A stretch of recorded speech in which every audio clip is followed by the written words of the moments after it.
Hello friends, तो अभी तक हम लोग क्या कर चुके हैं? प्रॉब्लम्स ऑन नंबर्स कर चुके हैं, है ना। आज स्टार्ट करेंगे हम लोग problems on speed and time. ठीक है, इंपॉर्टेंट क्वेश्चन है ट्रेन के ऊपर, इसके बाद एरोप्लेन के ऊपर करेंगे, कुछ क्वेश्चन और है। ठीक है, तो देखो इस टाइप के क्वेश्चन में ज्यादातर हम लोग को स्पीड या टाइम निकालने बोलते हैं, है ना। देखो जैसे इसी में लिखा है find the speed of the train. चलो देखते हैं क्या बोल रहा है क्वेश्चन में। क्या लिखा है क्वेश्चन में? देखो, a train travel 360 kilometre at a uniform speed. कोई एक ट्रेन है जो 360 किलोमीटर ट्रेवल कर रही है ना। उसका मतलब टोटल डिस्टेंस दिया कितना है, 360 kilometre at a uniform speed, मतलब constant speed. If the speed had been 5 kilometre per hour more, if the speed had been 5 km per hour more, comma, it would have taken 1 hour less for the same journey, full stop, find the speed of the train। ठीक है, क्या बोल रहा है? सबसे पहली चीज देखो, कोई एक ट्रेन है ना। ट्रेन ट्रेवल कर रही है 360 किलोमीटर एक यूनिफॉर्म स्पीड। अब यूनिफॉर्म स्पीड क्या होता है? मान लो ये एक ट्रेन है, ठीक है। कोई एक ट्रेन है इस टाइप की, ये ट्रेवल कर रही है यहां से लेके टोटल डिस्टेंस 360 किलोमीटर है। ठीक है, तो स्टार्टिंग से जो ट्रेन की जो स्पीड होगी वो यूनिफॉर्म रहेगी, मतलब कांस्टेंट स्पीड। मतलब ट्रेन का जो ड्राइवर है, अगर मान लो 20 किलोमीटर पर आवर के हिसाब से चला रहा है, तो वो 20 किलोमीटर पर आवर ही होगी इसकी स्पीड, ना ही 21 होगी ना ही 19 होगी। इनडायरेक्टली बोले एकदम कांस्टेंट, शुरू से जो स्पीड है लास्ट तक वही रहेगी। जैसे आप लोग करते हो ना, गाड़ी चलाते समय अचानक से एक्सीलेटर कम ज्यादा करते हैं, वो नहीं है। ठीक है, तो ये लाइन समझ आया, train travel 360 kilometre at a uniform speed. अब आगे क्या बोल रहा है? If the speed had been 5 kilometre per hour more. अगर मान लो इसकी कुछ भी जो भी स्पीड है, मान लो 20 किलोमीटर पर आवर की स्पीड है, मान लो एक एग्जांपल, अगर उसमें 5 किलोमीटर पर आवर की स्पीड बढ़ जाए, मतलब 25 किलोमीटर पर आवर की स्पीड हो जाए, तो वो जो टाइम जो ये इतना डिस्टेंस कवर करने में लगा रहा था, पहला जितना स्पीड है, मान के चलो एग्जांपल बोलो, मान के चलो पहले 20 किलोमीटर पर आवर की स्पीड से चल रही गाड़ी, अगर इसमें 5 किलोमीटर पर आवर और बढ़ जाए, है ना, मतलब इसकी स्पीड 5 किलोमीटर पर आवर बढ़ जाए, तो जो टाइम होने वाला था, अब इसका टाइम मान लो कुछ भी मान लो, जैसे 2 आवर मान लो, 2 घंटे में ये पूरा डिस्टेंस ट्रेवल कर रहा है। एग्जाम्पल, अगर 20 किलोमीटर पर आवर स्टार्टिंग में स्पीड है, ठीक है, तो वो टोटल 360 किलोमीटर 2 आवर में कंप्लीट करेगा। बट अगर इसमें 5 किलोमीटर पर आवर की स्पीड बढ़ जाए, तो क्या लिखा है? It would have taken 1 our less for the same journey. अगर स्पीड बढ़ जाए तो जो 2 घंटे में हमारा जो जर्नी था, जो कंप्लीट होने वाला था, उसमें 1 घंटा कम हो जाएगा, बस सिंपल। यही क्वेश्चन बोल रहा है। क्वेश्चन समझ में आया? ठीक है, अब पढ़ रहे हैं हम लोग क्लास 10 के चैप्टर 4 क्वाड्रेटिक इक्वेशन। तो ये जो भी टर्म है, इससे पहले इक्वेशन बनाएंगे, इक्वेशन को क्वाड्रेटिक इक्वेशन में कन्वर्ट करें। यहाँ तक समझ में आया? ठीक है, चलो अब मेन क्वेश्चन करते हैं, कैसे करना है ना। तो कोई एक ट्रेन है 360 किलोमीटर ट्रेवल कर रही है, एक यूनिफॉर्म स्पीड। अब हमें नहीं पता यूनिफॉर्म स्पीड क्या है, वही फाइंड करना है ना, मतलब जो स्पीड है उसकी। तो स्पीड तो पता नहीं, तो लेट मान के चलते उसकी स्पीड क्या ले लेते हैं, x kilometre per hour. Let speed of train, जो ट्रेन की स्पीड है उसको क्या मान लेते हैं, x kilometre per hour. Let speed of train या let speed of train be x kilometre per hour. ठीक है, ट्रेन की स्पीड क्या है, x किलोमीटर पर आवर हम लोग लिए। ओके, क्या हम लोग को कहीं भी टाइम दिया है? नहीं दिए। ये तो टाइम जो एग्जैक्ट टाइम था उसमें से 1 घंटा कम की बात कर रहे हैं, पर और कहीं टाइम दिए नहीं। तो टाइम को भी हम लोग कुछ मान के चलते हैं, है ना। तो let time taken by train to cover 360 kilometre,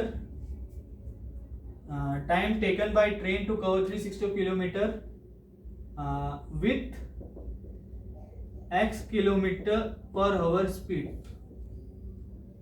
B t, है ना, स्मॉल टी बी टी। क्या लिखा मैंने?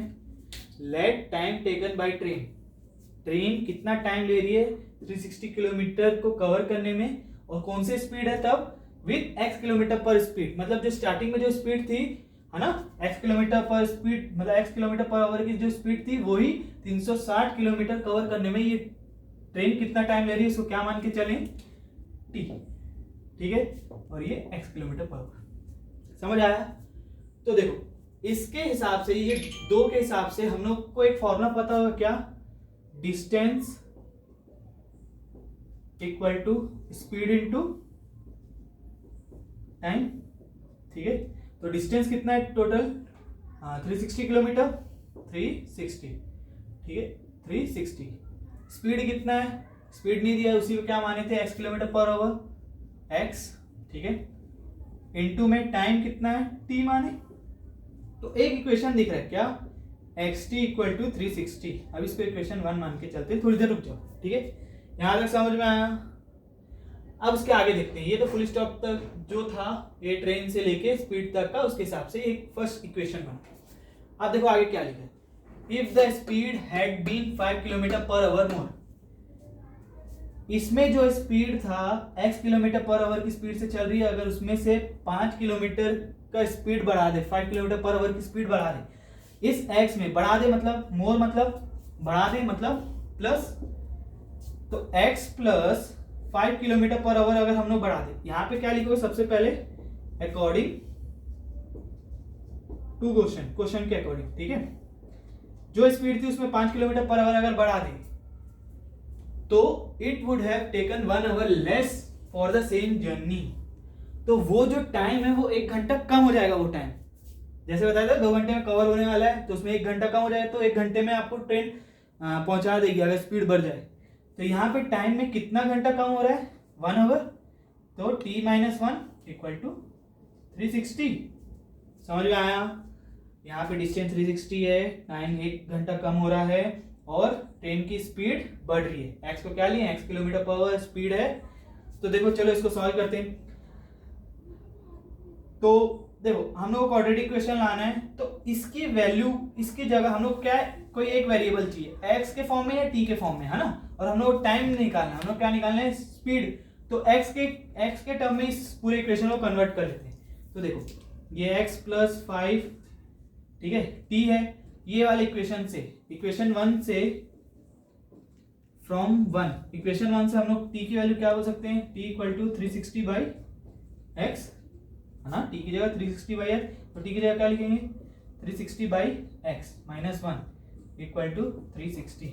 अब इन दोनों को इंटू कर देते हैं, x पहले इससे इंटू होगा फिर x इससे इंटू होगा, तो x इंटू 360 बाई x, 360 बचेगा, हाँ या ना, अरे देखो ना इसको इससे इंटू करके दिखा रहा हूँ, चलो रफ में, x into 360 by x, x cut गया, क्या बच गया 360, फिर x को माइनस 1 से इंटू करेंगे तो माइनस है, 5 को इससे इंटू किया, 5 इंटू 360 क्या होगा, 50 5 6 30, 15 16 17 18 1800, तो 5 into 360 by x plus 1800 by x, 5 into minus 1 minus 5 equal to 360। यहां तक समझ में आया होगा, ठीक है। चलो आगे करते हैं।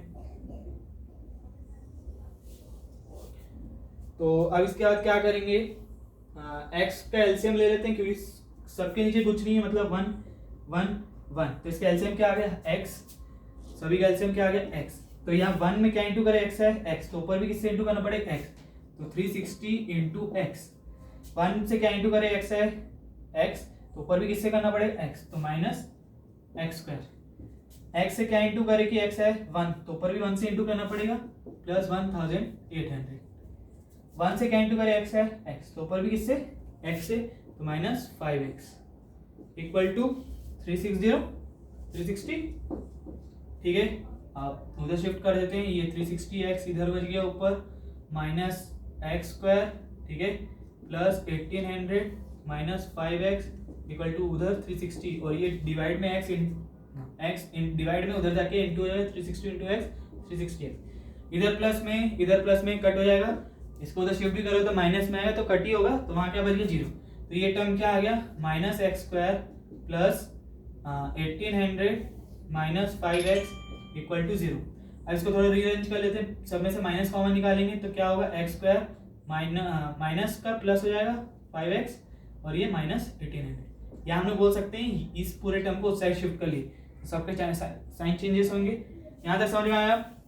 ठीक है, अब इसका क्या करना है, सिंपल क्वाड्रेटिक इक्वेशन आ गया, हम लोग इसको सॉल्व करना है, बता चुका मैं आप लोगों को बहुत सारे वीडियो में। तो क्या करेंगे, first term into last term, तो चलो लिख लेते हैं। तो ये होगा first term into last term क्या होगा, -1800 x स्क्वायर। ठीक है, 1800 का हम लोग निकालते हैं प्राइम फैक्टराइजेशन, तो 2 900 2 4 = 8 1050, तो आप 5 से करते हैं 5 90 फिर 3 30 ना 3 30 90 3 10 2 5 5 1। ठीक है, हमारे पास क्या क्या आ गया, 2 × 2 × 5 × 3 × 3 × 2 × 5। तो ऐसे दो नंबर लेना है जिसको प्लस करने से तो 5 आने नहीं वाला, जिसको माइनस करने से 5 है ना। या तो 35 - 30 करके देखें, या 15 - 10 करके देखें, इस टाइप के कोई टर्म आएंगे। तो ऐसे दो नंबर लेना है जिसको माइनस करने से 5 है और इंटू करने से -18, मतलब ये है। ठीक है ना, तो चलो देखते हैं, इसको पहले लिख लेता हूँ फिर इरेज कर दूंगा ना। 1800 क्या हो गया, 2 × 2 × 2 × 5 2 × 2 × 5 3 × 3 × 2 × 5। हाँ, तो ये हो जाएगा 3 × 3 × 2 × 5। ठीक है, यहाँ का इरेज कर रहे हो। ठीक है, तो ये देखो 2 × 2 की है 4। ठीक है, 4 × 5 की है 20, है ना, 4 × 5 की है 20। हाँ, 20 × 2 करेंगे कितना आएगा, 40। अब ये दो नंबर बचे, 3 × 3 9 9 × 5 कितना हो जाएगा, 45, है ना। 3 3 9 9 5 45। देखो आ गया हमारे पास नंबर 45। हाँ, 45 - 40 कितना होगा, 5 + 5 आ रहा है। अब जब इन दोनों को इंटू करेंगे तो ये भी आना चाहिए, करके देख लेते हैं, वही आएगा। 45 × 4 करके देखो, 5 4 = 20 4 = 16 17 18 180 आया × 4 और 0 लगाए तो 1800। तो हमारे पास दो नंबर क्या बन गया, एक +45x - 40x, ये लेंगे। यहाँ तक समझ में आया? ठीक है, तो यहाँ पे हमारे पास वैल्यू आ गई है x² + 45x - 40x - 1800 = 0। ठीक है, दिख रहा है ना यहाँ तक सबको?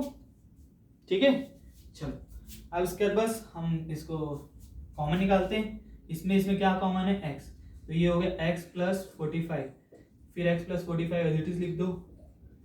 x में क्या इंटू करें, -40 आए तो -40 = 0। -40 × 45 करना, ऑटोमेटिकली -1800 आ जाए। तो हमारे पास आंसर आ गया x + 5 x +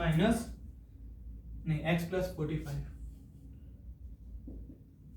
x + 45 और x - 40 = 0।